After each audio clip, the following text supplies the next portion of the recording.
Hi, my name is Johnny. Cynthia and I are owners of Always Kind Co. And what we're going to do is go through the essential guides and actually see visually what the components and how they function so that you and your team can function smoothly and properly. Let's get going. We're going to start with the star of the show, which is the actual tower. So they have single and dual. We prefer dual. As you can see, the two 5-gallon kegs fit perfectly in there, along with the tank. So make sure that first of all that the hoses are all sanitized, that they're clean, and that all connections are solid. And you can do that by opening up the valve very slowly and see that the pressure stays stable. So once all of that is stable and there's no leakage, that's when you do the test. And we're good to go. All right, and next we have is the actual drip tray itself. This is how it looks like. I like this one because it can actually hold a good amount of liquid, because after a while it does kind of fill up. There's some that don't really hold too much liquid. This one's a great one. Okay, next what we're going to talk about is the actual kegs. This is a torpedo kegs. It's a 5-gallon. Once you fill everything up, you seal this, and then you have an in and an out. In is the pressure from the actual tank. Out is the actual beverage line. And this is the part where you do want to make sure that everything is sealed and ready to go before you actually turn everything off. You want like an insulation bag. This is for the 5-gallon. And what we do is we usually put like a lot of ice around it to kind of keep everything cold. And it keeps everything cold for a very long time. So this is a great thing to have.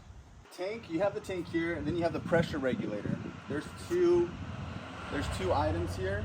One shows how much actual nitro is in here, and this actually shows the pressure that you want to apply to it. So there's a little knob in here. You can use either a butter knife and you can use this as well.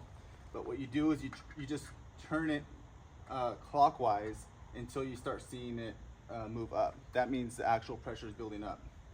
And I do about 15 psi.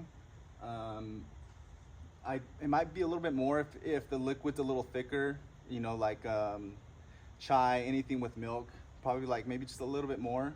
But 12 to 17 is like a good range. And this is what's going to tell you here to see if you hit that spot. So also, what I forgot to mention is when you have the line going on, you might want to label the hose line to which side it's on, so that you can know whether if you're serving lemonade or matcha or chai, cold brew, or anything like that, you would know, and everything would be labeled on which side is which. That would help a lot. And that's pretty much it. It's a very simple setup.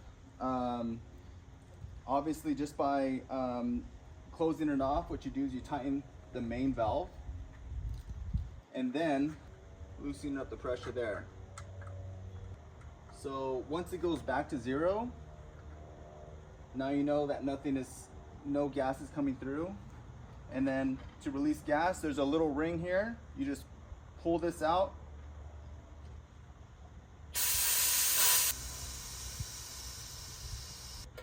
And that's it. Now you can actually detach everything.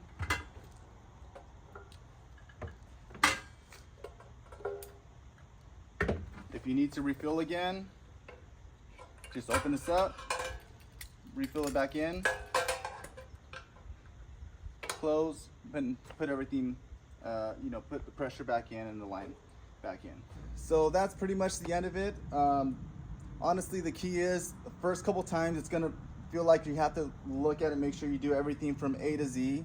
But after the first couple tries, you're gonna start learning that it's just like riding a bike. But definitely give it a try, do it a few times before you have your first event. Understand the kinks and also labeling everything so that your whole team would understand the process from step 1 all the way to step 10. And yeah, that's about it. So thanks for tuning in, and we'll see you soon.